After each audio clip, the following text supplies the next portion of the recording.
Hello, and welcome to another episode of Deepen with Christina. I'm your host, Christina Weber, and here today I'm with one of my dear friends, Yossef Sagi. He is a master coach, a teacher of intimacy, sex, BDSM. He's a pro dom. We just came out of our seventh WeDeepen Love Immersion, and Yossef Sagi was one of the coaches in the space. It was super transformational. I have him in town in Austin, Texas from Los Angeles right now. And this is Yossef Sagi's first video podcast on Deepen with Christina. Welcome. But my third overall. Your third overall. Third overall. And it's been years. And I always love coming back to the podcast, love coming back to Austin, love coming back to the Love Immersion and seeing what you're doing out there and being a part of it. So it's always a pleasure. This Love Immersion, you facilitated two gorgeous exercises. It became a signature frame, the entire experience where everyone got to tap into what they love about each other. Yeah. And what they love about themselves. That's right. Yes. Yeah. So as we get into it, what I want people to know about you is that you truly are a master coach. I have my coaching certification, and I went to one of those big coaching schools where you pay, $10,000 plus to get a certification, and then you become ICF accredited. Yeah. And I did that program, and Yossef was the master coach of the entire classroom and led us on a 9-month journey through that experience. And you and I, we've gotten to work together for now the past 4 or 5 years, do some really cool things. You are the host, facilitator, creator of Mystery Temple. It's one of Los Angeles's highly rated and I say safe play party experience. If you aren't aware of what a play party is, actually, Yossef, let's have what would you define a play party to be? Well, I think before going into that specifically, because I find it's such a small part of what I do, and you give me a lot of beautiful kudos. And yes, I was your lead trainer for when you got certified and all of those things. But I can imagine that probably listening to it, it's oh, that's all over the place. Does he teach intimacy, sexuality? Is it about self-love? Is it about self-awareness? And for me, all those things are connected to each other. And that will link back into Mystery Temple or anything else as well. The reason why I do everything that I do is I really want people to love and accept themselves and to be in their full sovereignty and self-expression. And that's the energy behind everything that I do. So I got into coaching because I wanted people to really understand themselves and be in their full power. And that's why I got into the realm of sexuality, because sexuality is the space where we have the most shame. And the place where we have the most shame is guilt is oh, I feel bad about what I did, but shame is I feel bad about who I am. It's the opposite of self-love. It's the opposite of self-acceptance. So when I did the radical self-love practice with everyone, that was what that was about. And when I did the de-armoring process with everyone, it was also about removing masks and really allowing yourself to be who you authentically are. And when I do kink and I do my pro-dom work and it's a scene with people, that's to bring the parts you're most shameful about and bring them to light and create a permission field for that to be in its full expression. And when I do Mystery Temple, which is the personal development workshop disguised as a play party, that's about creating a space that's free of shame for people to be in their full expression. So everything that I do is about creating a safe space for sovereignty and self-expression, self-love. That's what I really truly care about. Why do you want people to love and accept themselves? There's a direct correlation between how much you judge yourself and how much you judge others. So all of the problems in the world come from a matter of perception, how we perceive others, how we perceive ourselves, and how we perceive the world around us. And the greatest enemy of judgment is love. You can't love and judge at the same time. They're inversely proportional to each other. And the more that you reduce judgment, the more you increase awareness. So love, in a sense, is a way for us to increase our awareness of ourselves, of the world around us, of the people around us, to be able to hold more of it. And when we have more awareness, we're able to make more conscious choices over what we do, and we're able to live that truly sovereign and expressed life. And when we do that, we have a better life for ourselves, and we'll see a better life for everybody around us, for the entire world, when we really rid the world of that judgment and we increase the radical self-love and self-acceptance. Where does discernment fit in? Discernment is a really big part of it. And I'm glad that you asked that, because I think that some people are maybe wide-eyed optimists and idealists, and Like me sometimes. like you sometimes. And that's why I bet it's funny to hear from me that I'm like, oh, it's all about removing judgment, because sometimes I feel like I'm the discerning voice in your ear. I'm like, maybe you should look at this again.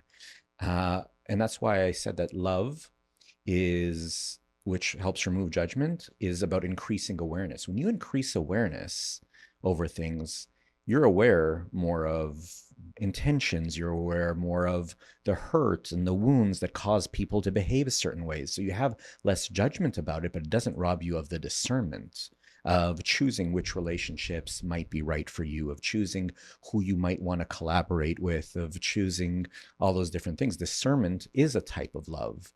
Love is both mercy and boundaries. When my background is in children's education. I used to teach at-risk youth. I taught social emotional education. I would go into some of the most challenging communities, and I would have a class full of 40 kids. And one of the things that I knew is that I need to come with my open heart and have them all feel loved. But the other thing that I knew is that they needed boundaries. And boundaries are discernment.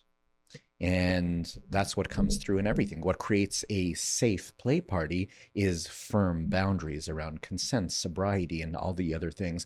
What creates a really powerful kink container is the boundaries. Daddy rewards, but daddy punishes. Daddy sets rules. All those things are important. You need that as much as that is an ingredient of the love. Boundaries are a part of love. Thank you for making such a safe, inspiring space for men and women to come together and explore sexuality.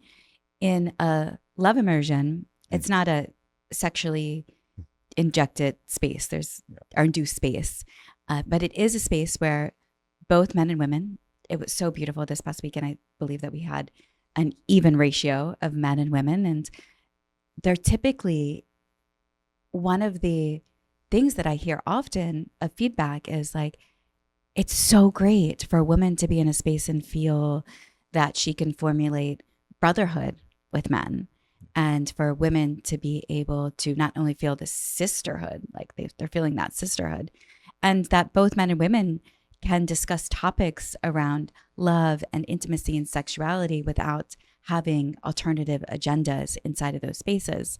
When we were preparing for this podcast today, we walked out the door and asked a friend, what would you like us to talk about? And she said, well, I'd really like to know, can men and women be friends? And it happens to be an age-old question. I think all of us at some point really ponder that, because I see that one of the biggest challenges in society these days is both genders really understanding each other. There is, sometimes we find ourselves in a gender battle, and love can appear as, there's a song, love is a battlefield, and it can feel very competitive at times. I've been in situations where I'm like, are we on the same team? Are we on opposing teams in this moment? So what do you say? Can men and women be friends? I think that it is very possible for men and women to be friends. And I also see all the obstacles that may prevent that as well. And I think the biggest obstacle is where we're in our shadows. I think what you typically see when you think, oh, can men and women be friends, is that generally, this is not true across the board, but generally, men walk through the world like, I am open to fucking anyone. You know, that's generally what's open. And women tending to be a little bit more discerning. So often what you see in those dynamics, and it could go either way, but the more typical dynamic is maybe the man is open for it to be more, and the woman just wanted it to be in the friend space. And then men complain, oh, I was friend zoned. It's like, well, you came in claiming friendship. So it's interesting that now you're complaining about friend zone. Isn't it great to be in the friend zone with women? Like, why is that a complaint? Why is that a complaint? I see that too. Like men benefit so much more than they, I think, realize from having female friends. 100%. And I think that men typically, again, I'm speaking with generalizations a little bit, men typically have less access to non-sexual intimacy in their lives. It's the way that they're raised. They're taught not to be as in tune with their emotions. They don't get as much physical affection, and they don't have as much depth of emotional intimacy because they don't share their emotions. And so men cling typically to the type of intimacy that they know, which is sex. Sex gives you a certain type of intimacy. Even if you're doing it with very little intimacy, it gives you a hint of intimacy. And so as soon as a man feels seen emotionally by a woman, or they share something that's deep or something that's vulnerable, there's all of a sudden like, oh, that's intimacy. Oh, I should want to now have sex with that person. Instead of enjoying that intimacy for what it is. You see amongst women, they share a lot of intimacy, and it doesn't become sexual. And a lot of men avoid intimacy. They'll do sports together, or they'll talk about surface things together. And it's less likely to go deeper. Of course, there's exceptions, and there's people who do great men's work and things like that. But so when a man has access to intimacy, I think he conflates it with sexuality. And then what happens then is a woman who's like used to having non-sexual intimacy, because it appears a lot more in her friendships, suddenly gets thrown off and closes down to that because that's not what the agreement was. And then the man gets upset. Oh, I've been put in the friend zone. Well, she had you in the friend zone all along. You initiated this from a place of friendship. So it's your own expectations and shadows that made you uncomfortable with the dynamic that was there all along. Nobody put you anywhere. You and I have both studied a particular lineage of spirituality. Mm-hmm. And in it, one of the principles that they teach is the long-term fulfillment over instant gratification. And oftentimes I see it like tension will arise in feeling a new level of attraction to somebody and not quite sure what to do with that attraction. So if you are in a friendship with male, female, and one of them starts to catch either feelings, they could be catch romantic feelings or sexual feelings.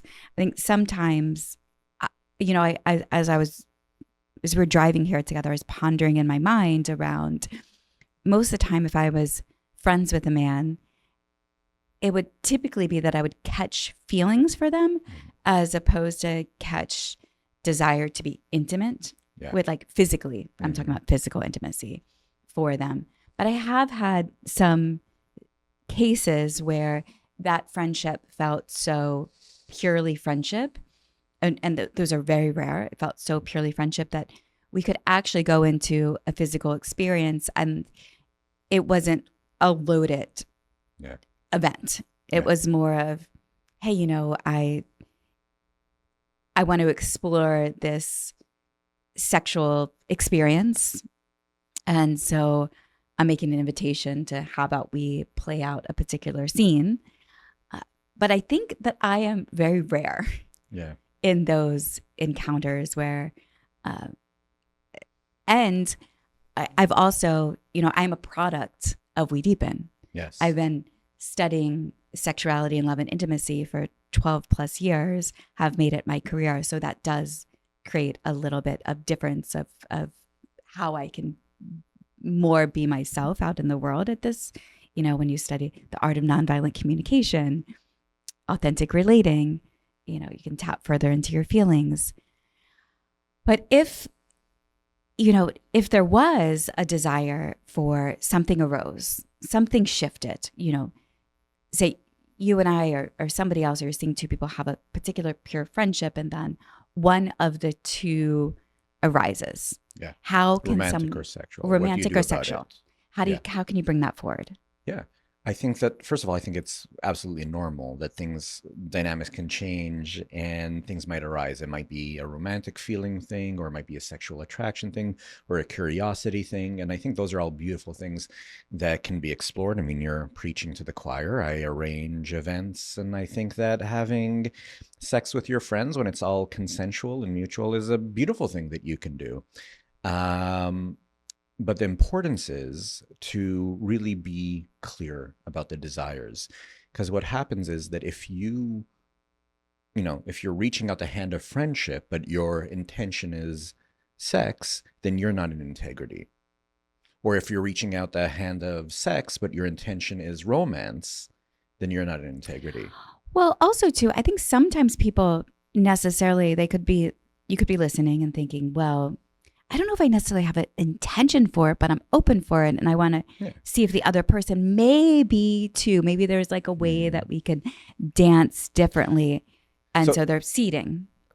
Yeah. Oh, well, I understand the idea of seeding, but this is what I would say. If you're going back to the concept that you're talking about short-term gratification versus long-term gratification, is before you even bring out the desire, before you state it, before you share it, which are all things that are great things to do, you want to have open communication, is you sit with it first.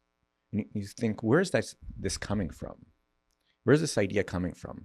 Is this something that's coming because everybody's doing it, so I think I should do it? Is it coming from a place of like, I'm wounded and I need this interaction to heal me? Is it coming from a place that's reactive? Is it coming from a place that's wounded? Is it coming from a place in my shadows? Or if I really sat with it and it's coming from a place of curiosity, of connection, of mutual care and love? They're from two different things. I think a lot of times we project our own needs onto other people. We see someone out in the world and they're shiny and they're bright and they have a certain type of energy. Someone who's in their own self-expression, someone who's in their own sexual expression, and then they're like, "Oh wow, they're so open. I'd like to be like that." But instead of me being inspired with them to be like that, I try and get it from them, and that's what happens a lot of the time. Is someone, again, more often it's like a woman who's like really liberated, and then what a man will want is like, oh, I wish I was that liberated, so I'm going to try and grasp that from her by connecting with her or by repressing her if I really have a bad relationship to it, right? So the first idea is, where am I reaching out from? Do your own work around it, reflect on that, really excavate the desire. And once you find the intention behind the desire, when you share it, it's going to be more in congruence with your behavior. And they might be a yes to it, they might be a no to it, but I think they'll feel the congruence of where you came from. And then it won't create these messy types of situations. And you could create something beautiful together, whether it's romantic or just physical or friendship or whatever it is.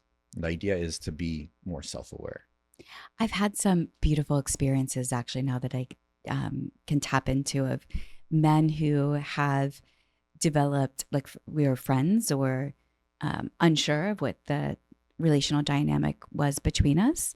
And each of these friends did something really beautiful to inspire or to create a pathway for curiosity and what's available. So one man, this is New York City, probably about 12 years ago. And I met the father of a big motivational speaker, TED Talk human. And we started hanging out and going on dates, and, it was very slow. And then one night he asked me to dinner. And during dinner, we hadn't gone anywhere sexual between us. We were hanging out and playing. He really liked, we would do this thing where he loved unitards, and I would dress up in unitards and he would take pictures. They're going to tell me that he's wearing the unitards too. No, I was wearing the unitards, okay. and he would take pictures of me. And one night we're at dinner he invited me to this dinner and he said, Christina, I have a lot of sexual experiences, our knowledge, experience, expertise. Mm. And so what if I shared that with you? And I sat with it. I was very amused. I remember being very amused by this. And I wasn't quite sure if I had that level of attraction towards him though. And he did it in a, like looking back now, in a really respectful way. We're at a really nice dinner. We're having fun with each other. There was good banter. We went back to his place after, and as we were connecting, I couldn't feel the pull inside of me to be intimate with him, to actually kiss him. Maybe I tried, but it just, that pull wasn't there for me. So I, left. We maintained our friendship for a bit. And I mean, this is again 12 years or so ago. And, now looking back, I think it's kind of funny if he probably 5 years, 10 years later had made that proposition to me and I was single at the time, I maybe would have went for it, but I was a bit too young. And I believe he's about maybe 8 years or so older than me. Another man, this one developed feelings for me and we were really good friends. And another invited me to a nice dinner, my favorite restaurant. We were on the way. We had stopped at an event beforehand and have great banter between the two of us. And I had said something like, oh, well, if you do that, whoever does X, Y, and Z buys the other dinner. And he's like, no, I'm buying dinner tonight. And I was like, okay.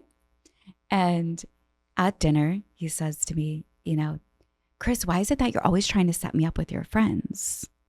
It's like, well, you're handsome, you're successful, you're so fun to be around, you're a loving person. He goes, so what about us?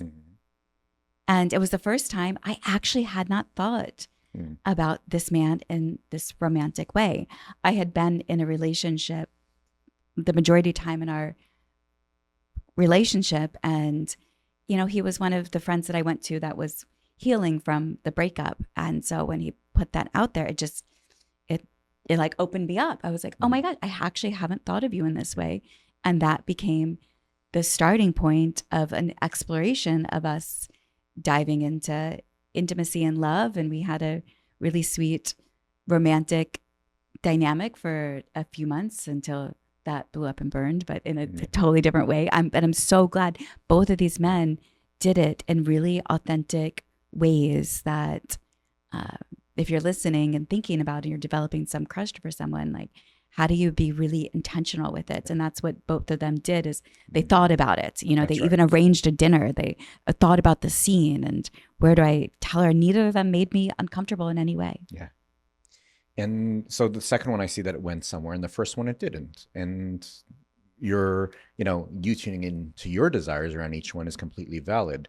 What was the reaction of the first one when you told him that you actually weren't interested in pursuing it? How did he react to it? I don't remember ever having to fully use my words. Yeah.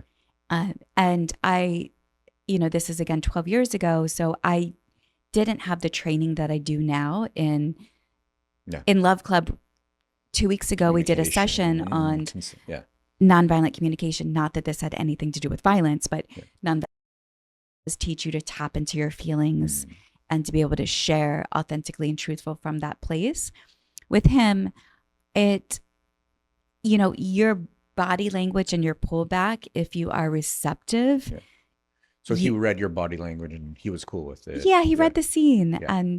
And we had this particular person, I imagined at some point we'll come back into some level of connection and be able to share this story. But we had, some banter for quite some time. Well, the reason afterwards. I asked that is because his reaction is important, because when he approached you about connecting, it was from a place of service is what it sounded. It's like, oh, I have this experience. I would love to invite you, and from a place of service to like bring you into some things that I know that I can do for you.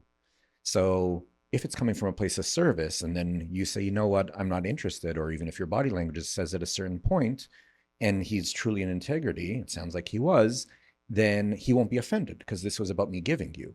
But if what some men do is like, I'm coming from a place of service, let me take care of you, let me show you some things, and then the woman says no, and then they get angry and resentful, then you know they were coming to take from you. And that's the difference, that people aren't always in integrity with their words. And when someone sits down, it sounds like these two gentlemen did this, they sit down with their desires, they're aware of where they're coming from, what they want, then there's no hidden agenda there. And that's when it becomes cleaner. Everyone should be in tune with your desires, and every one of your desires has a right to be alive. And if you're in attunement and it feels like it's right, then you get to request what you want without an expectation of it being fulfilled, knowing that if someone doesn't want to do the thing with you, doesn't mean that they're rejecting you. They just don't want to do that thing with you right now. Yes. And both of those men in this moment in my life, I can easily reach out to them and feel a friendship, clear vibe. Because they were in integrity Yes. with their desires. And part of it is like speaking it. And you know you can trust them because what they say and what they do is in alignment.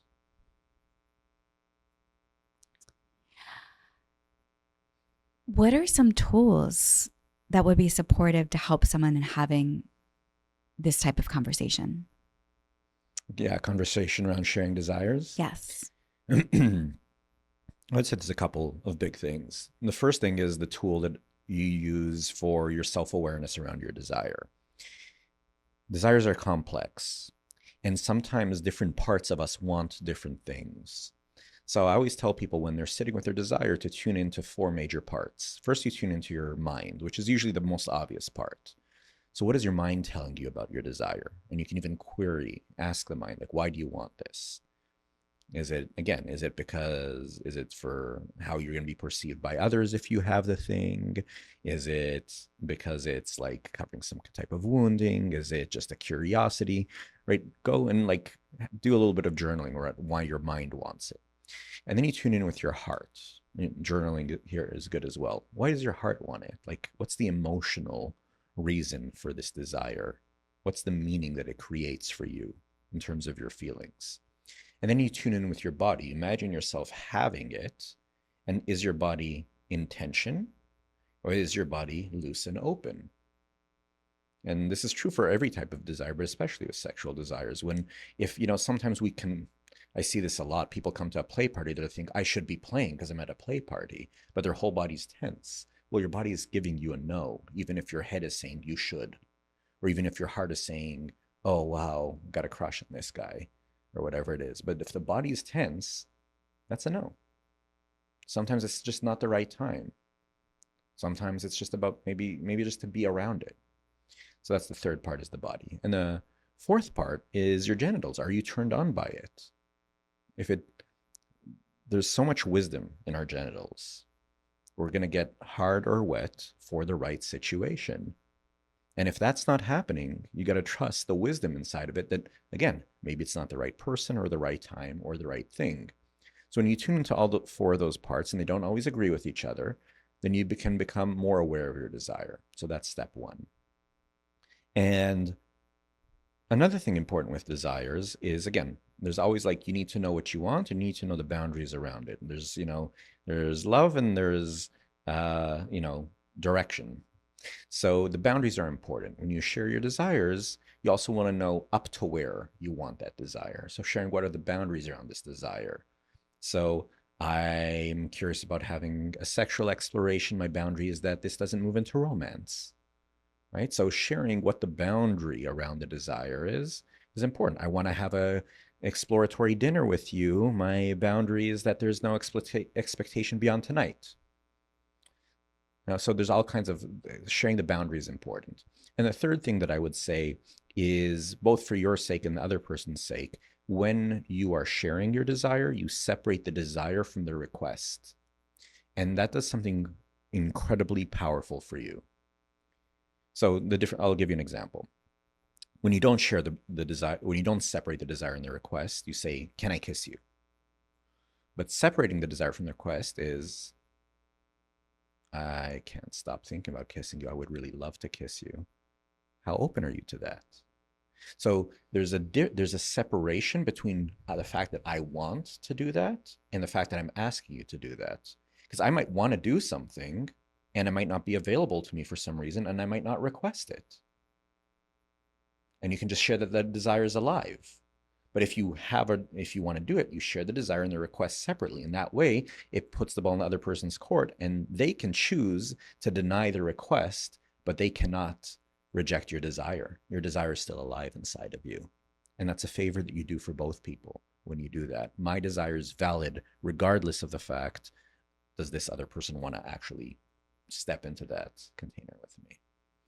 I love that. And this is why communication is a skill set to develop and practice, because we don't learn this in school.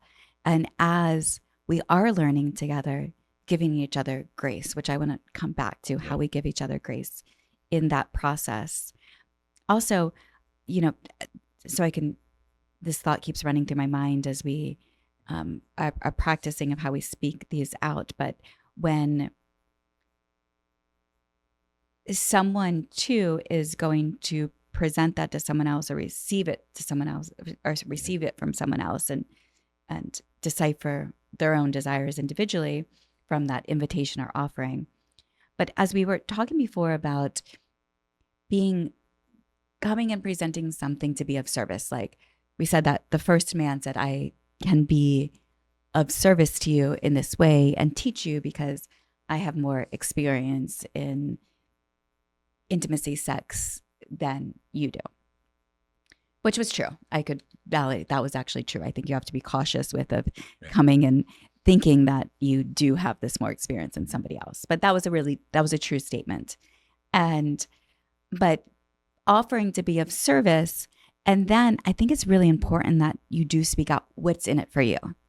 Because if you don't speak out it, the other can feel that there's something that you're not saying of what it's in for you that feels inauthentic, right. And that yes, for sure, you're coming in this autistic way of being, or authentic way, or what's the other word? Yossef knows my hooked on phonics. And I make up word all the time, Weberism. So if you're listening to this podcast, it'll get my Weberisms. No, that's not the word that I'm looking for. It's authenticity, yes, but where you're being of service to somebody else. Altruistic. Yes, that's the word I was looking for. So how is it to make sure that if you're offering to be of service, that I do think that the two of, because we always have, there's always something in it for you. You have to always share what is the truth, what is really true, because people can sense inauthenticity. Yes, I think that's true. I think anyone who says that they do something altruistically, I don't think that exists. Even if what you're looking for is the good feeling that it gives you. Someone actually at the Love Immersion, and her expertise is like helping people find their North Star, and she was just like asking me some questions about what I really love, and I was like, I love new experiences. One of the things I really love is new experiences. I like to taste a new food for the first time, speak a new language for the first time. I love having first new experiences. And I've had so many of those that I'm running out, that another thing that I really love is ushering and guiding other people through their firsts. I am a professional cherry popper in all kinds of ways. I love that. I really love creating first time experiences for people. So I could say, for instance, that even if I am being of service, there's something that I'm getting off on, which is the expansion of the other person, the creating a paradigm shift for them, creating a first. Like there's something that is really fulfilling for me in that experience. And that's something that I get out of it. So there's not a thing that we do that doesn't come from a personal self-interest. Even if that self-interest is the way I want to be perceived, or even if that self-interest is, it gives me such a good feeling to help others, or even if that self-interest is, I want gratitude in return, and that's it. But there's always something that we want in return. And you can usually tell that, because if you end up giving the thing and you don't get the thing that you wanted in return, you will be resentful. Yeah. Okay, let's go back to the tools. Yes. What else? I think those are great tools, but to be really aware of the different ways that you could use them. It's not always, you can be in a relationship and use these things. It's very normal to have, like, even if you're in a monogamous relationship, to have desires that go outside of it. And you might have chosen your life path of monogamy, but maybe you have like a fantasy about a threesome. So even sharing that in relationship with your partner and saying, and like being in the fantasy and like sharing your truth that you have this fantasy, even if it's not available, that's what I mean by separating the desire from the request. It might not be available to have that request, or maybe you made that request once and you know it's not there, but to be able to give your partner permission to be in their full desire is so valuable, because any desire that doesn't have a healthy expression, even if that expression is only speaking it out loud, if it doesn't have that healthy expression, it will find an unhealthy way to get out. And it could be things that happen in the shadows, things that happen behind your back, or it might be just their own repression and dimming of their own light. You mentioned threesomes. Yes. The magic word. I have a friend. Hmm. I have a friend who's also an intimacy coach, and she was saying the other day, gosh, if just one more person tells me that their desire is to have a threesome, like there's so much more out there and there's so much more available than a threesome. That's right. What is it of men wanting threesomes and limiting to that's the dream? Once I have a threesome, I will be fulfilled in some way. I have some ideas, but what do you think it is? Why do you think a man wants a threesome with two women specifically? Why is that so prevalent?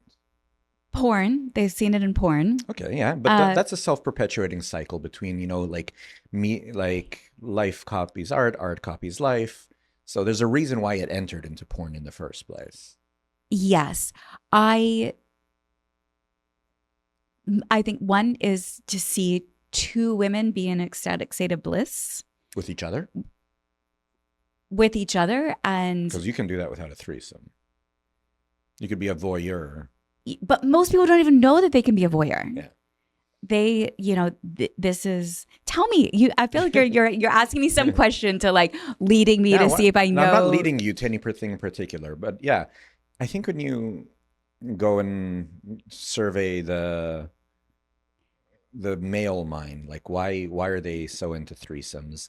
The fact that two women collaborated to fully take care of me and my needs is like such a big thing for men, to be respected, to be held in that space, to feel taken care of, that all the attention is on them. I think that that's like a deep wounding that a lot of men have, that they don't feel seen and respected in that way. And when women collaborate to take care of you together, I think it can feel very special in that sense. And then I do think it gets perpetuated through, society and porn and other things, because then you think about it the other way, and wouldn't a woman want to have that same experience? Suddenly there's like a shutdown for a lot of men. Although I've been seeing a more recent trend, especially around like the younger generation, where there's a lot more curiosity around the MFM threesome, or even the MMF threesome and things like that. Henry Ford said if he would have asked the people what they wanted, they would have said faster horses. Yeah. Most people's imagination isn't aware of what's available to them in the sexual space. Yeah. So I do believe that's one reason why it's such a simple, they go straight to a threesome. Popular one that like that's the first thing I'm going to go to. But there's so much more that you can play with, from role playing to Tantra to BDSM to kink to I said role playing, but even like going deeper into that, like what could enliven and inspire a whole new experience. You know what? I think there's another aspect that's sort of come to me as you say that. I think a lot of times why it might be a lack of imagination is part of it, but I think it's also a status thing, that a lot of men still feel ownership around women's sexuality. And traditionally, like, men in power had whole harems of women that would serve them. And I think part of it is this like place that connects back to that. It's like, oh, I want as much ownership as possible over as many women's sexuality. And I think that that sort of goes back to it. So if like some men are having threesomes out there, then it's like, oh, that's possible. Why don't I get that too? And there's a certain level of entitlement, I think, that goes into there as well. But I do agree with a lack of imagination. And I think that the men that walk into the very lucky instance that they get a threesome with a sense of entitlement, it always ends up a lot different than the type that emerges from a place of mutual respect and love. A lot of times, the unicorn in the threesome becomes a prop or something to be used instead of another human who also has their own experience and isn't asked what it means to them. Right. So there's so many ways that it could go wrong. And I think it can be a beautiful experience as well, but it really depends on the intention. And again, sitting with your desire, going back to this over and over again, sitting your desire, and where does that come from? There's so many reasons to want that. What's yours? When I first heard of a unicorn, Yeah. I hadn't heard that terminology until I was at an Ojai party probably 4 or 5 years ago, and a couple was sharing that they met because she was the unicorn to another couple, and that she had learned so much from that experience of witnessing their love. And I remember hearing that, and I went and downloaded Field Yeah. for the first time. And because I was thinking, wow, that would be so cool to have an experience with a couple who are so in love with each other, and I could come in and be of witness to their love, to learn from the love, to be received in who I am and what I desire, because this other couple was supportive of introducing her to this man. And then when my most recent relationship, that was, if there was a female around, like that was my intention, desire to be like, oh, we can role model love to this other person. I think that is where it becomes an inspiration for even more love in the world. It actually can create a collective of more love, but it does take skills of really tapping into bringing out your communication skills, knowing, we haven't really gone into fears, desires, boundaries, but bringing in fears, desires, boundaries. And it's complicated enough to do with two people. You bring a third person, and you have to be willing to, if you want to really have a great time and a time that is meaningful for everyone, you have to be willing to do the work of every additional person that you bring in to really consider what it means to them, what are their desires, what are their boundaries, how they feel about it. And the more people you add to the mix, the more of that there is to do.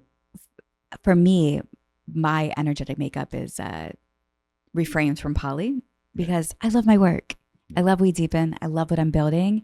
And I know that to care for somebody else's heart on a consistent basis, multiple people, I care for tons of people's hearts actually with inside of Love Club and WeDeepen. But to add that, then that sexual frequency is not for me. But the people who can do it, it does require really stopping and being still, and to encounter all that does come up emotionally within the body and be able to process. There's a lot of processing with each other, but in different phases and different stages of life. I actually, though, when I think of dating is a nice time to really be able to step into the having the experiences where you can practice communication and you can, date multiple people at once. That's what, as being someone who's dating, you can learn from reading the book Polysecure, of what you can then take into your dating experiences. Yeah, absolutely. Every relationship is its own personal development workshop. If you do it right, every person in the world is a mirror for us. We can only learn so much about ourselves in isolation. We mostly learn about ourselves in relation to other people, because other people will push triggers in us that we can't find on our own. and that will reflect beautiful things to us that we can't find on our own. And so if you really treat every relationship, not just romantic or sexual ones, but every relationship as that opportunity to meet the mirror, then you learn a lot about yourself and you grow through it and you show up differently for the next one. We were talking about men and women being friends. If somebody is single, Yeah. and they, I think it's really tapping into what do they really want in their life in this single experience or during this chapter that they're in. And I do think it's a really good practice of fostering connections, friendships with the opposite gender. And also, if you have sexual needs, if you're at in your late teens to, 40s, 50s, any age, you're also, depending on your libido, going to want to have your sexual needs met. Yeah. The confusion can becomes is when you try to do them at the same time with the same people without being really clear. So getting really attuned to, hey, I want male, female friendships. And I also have sexual needs that I want to get met. Yeah. And maybe you're also on a third lane, open to dating and meeting the love of your life. So if somebody does want to develop what one would call a play partner, or some call a friend with benefits, how would you propose that they bring that need, desire forth? I mean, I think we talked a lot about this. It's the steps I was mentioning is to be first in clear intention with what you want, like pay attention to what you want and why you want it, what it means to you. Then to be in attunement with the other person, like, is this a complete projection that I'm putting onto this other person? Or is there a possibility that they have this desire as well? And that's like an energetic attunement. And if there is a possibility of that, then you have the conversation. You can have that conversation. And you share from a place of, what does this mean to me? And this is what I want, and this is what I'd like. And from a place of non-attachment to it. And see where it goes. And see how the other person feels about it, and be clear about what the boundaries and the containers of that are. Is it something that can happen spontaneously at any time, or do we set up specific play dates to explore particular things? I think that having those types of loverships or friend with benefits situations are great labs to learn about ourselves. I think it's a wonderful thing, but really everyone has to be on the same page of what it means, or else you end up with heartbreak. Energetic attunement. Yeah. Something not taught. Yeah. Thinking of how to bring awareness into somebody else's potential reality. Yeah. Like how do you really attune to them energetically? I see it as that you turn down your own internal energetics for a moment to be able to tap further into what is this person feeling or sensing. So you're tuning into them as opposed to being so engrossed with your own energetic field. Right. And and that's my general advice to men specifically. Women are so used to being projected onto as sexual constantly. Women get catfied. Women get shamed. Like, a woman's sexuality seems to be something that everyone gets to comment on and project onto. And I think that shuts a lot of women down. So yes, you can make requests, but I think the most powerful thing that you could do as a man is actually to be aware of your own sexual energy, be able to master it inside of you without it having to be relational. Like, how in tune are you with your own sexuality first, with your own pleasure first, contain it so that you're both living it, you're both embodied in it, but it's not projecting onto anyone else. And then become an authentic, safe space. That is what it takes to become an authentic, safe space, is both to have mastery and containment or control over your sexuality. And then you'll probably start noticing how you become a safe space for other people to share their desires with you. And I think that that's the best way to do it. Someone will come to you when you are masterful over your own sexual energy. and you become just a pole and a pillar of it rather than constantly projecting it on the world around you. That sounds like a dream come true. If And you're we listening, feel far from it. what? And it feels like we're far from it. It depends on, Yeah. I feel like we're getting closer to it. If you're listening to this podcast, you're most likely have a desire to be a leader of love. You're you're interested in the content in this podcast and learning. And to note is that people are watching. Yeah. We're all trying to figure this out. I had a few weeks ago, I led a big event, and a man that I once engaged with came into the room and spanked me on the ass.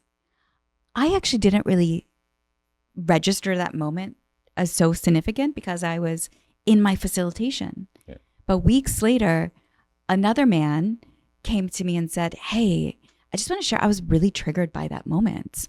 Like, it felt, I registered as disrespectful that he just walked into the room and smacked you in the ass." So we are watching each other as a collective society and trying to figure it out together. So you, if you're listening to this podcast, you are a role model in some way, or the invitation is to be a leader. And it's not to, from a space of judgment, but from, we have a younger generation that is getting raised, and what do you want them to see? And that younger generation is so ashamed and grossed out by the older generations that they're avoiding intimacy because they don't have good role models for it. And that's why you see this next generation that's coming up are a lot less likely to explore intimacy because they don't like how it's been expressed in the world. So the general opinion is that we haven't done a good job. We've had a generation that was exploitational, and followed by a generation that was so overly safe and repressed that they become like nice guys. And then the younger generation now that's coming through is like, all these older people are so pathetic. We'll just, do our own thing. And people are connecting with AI and finding their intimacy in other places instead of connecting with each other, because we haven't really done a good job of being role models.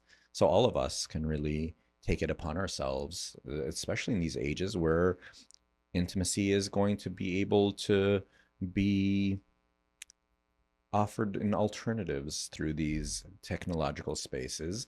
And to go back to the thing that, as of now, I don't think AI and robots are able to do, which is that attunement and nervous system co-regulation and the true authentic soul connection.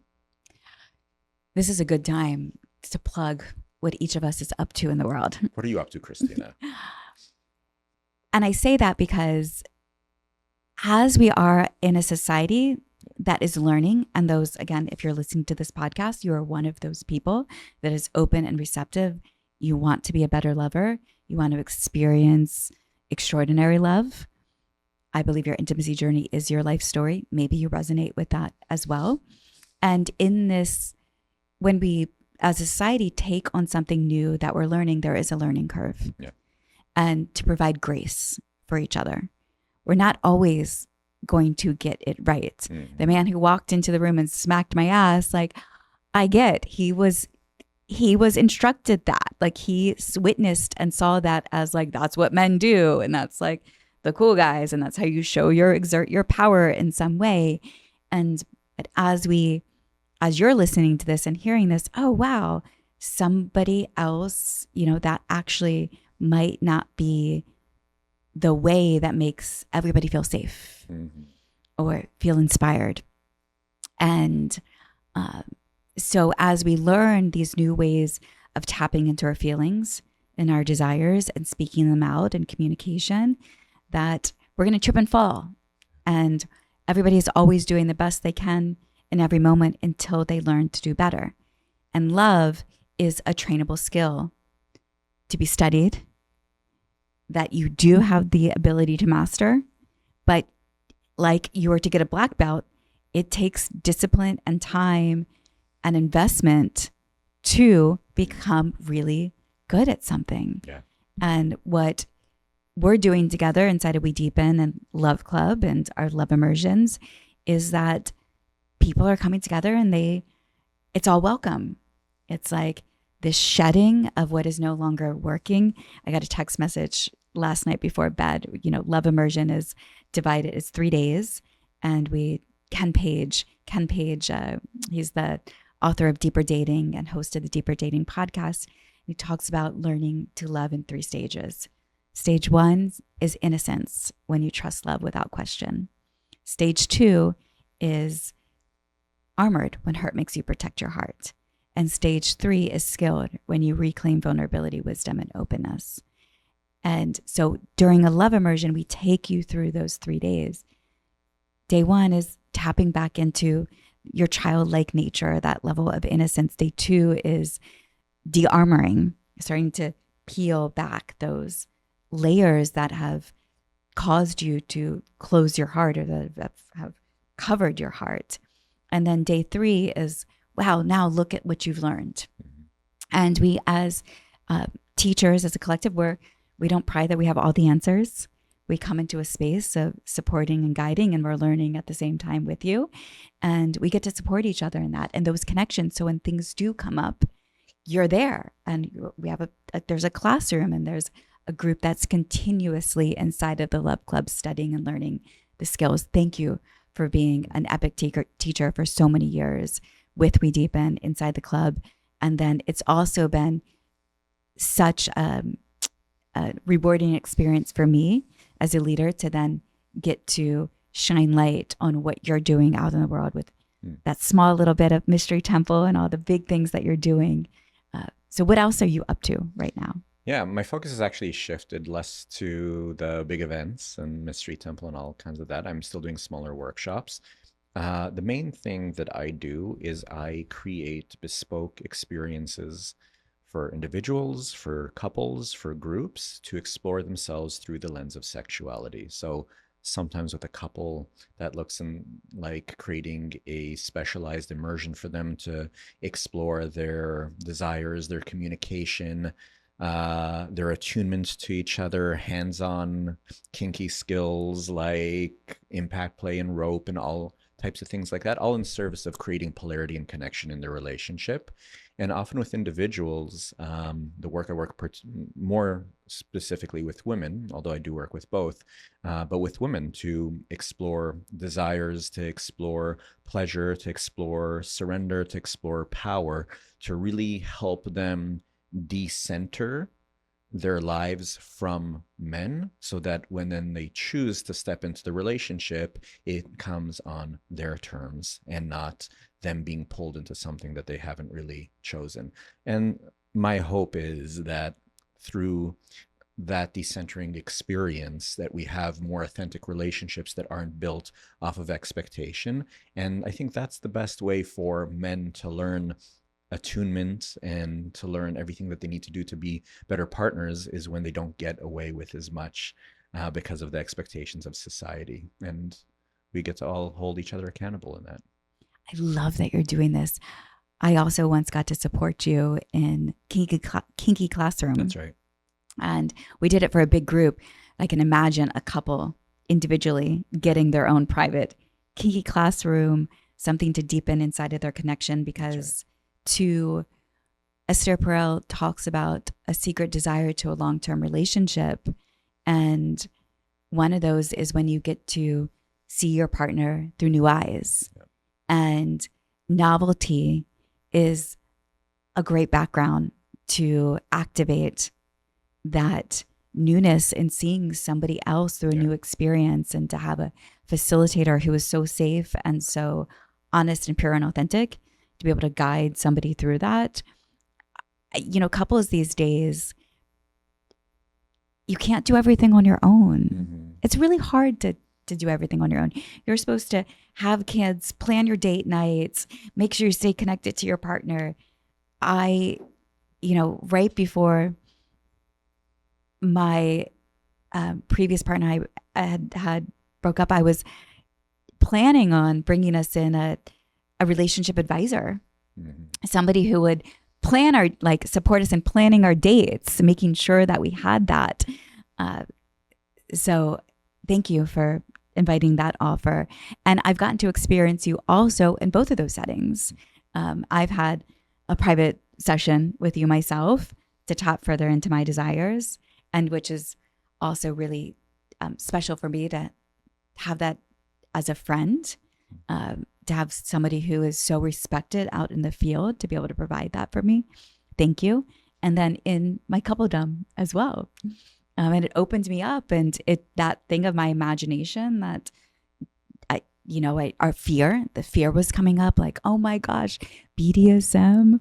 I don't know, that experience sounds terrifying. It sounds really dark. And then to actually have it and to open myself up, and then it catapulted me into a 2-year experience where I played big and deep and had so much fun in that space. To your credit, you are the ultimate example of someone with a beginner's mindset and an open vessel to learn, and your learning curve was very, very fast. Yes, you really stepped into that powerfully. Yeah. Yossef Sagi, thank you so much for being a dear friend, for being a leader of love, a teacher, for collaborating in WeDeepen and our love immersions and inside of the Love Club. It's an honor to be your friend. It's very, very mutual. And I'm here for all of it. To much, much more together. Much, much more together. Yeah. Much, much more with you, too. Well, I love sharing this video podcast with you, or if you're listening by audio, but I really want to know you. Yossef wants to know you, too. So come hang out with us and schedule a session, be in person with us. We welcome you to reach out. There's in the show notes, you'll have access to connect with us on social media, to also explore what it would be like to be a member of the Love Club. And I really hope to get to meet you in person. Until next time, enjoy.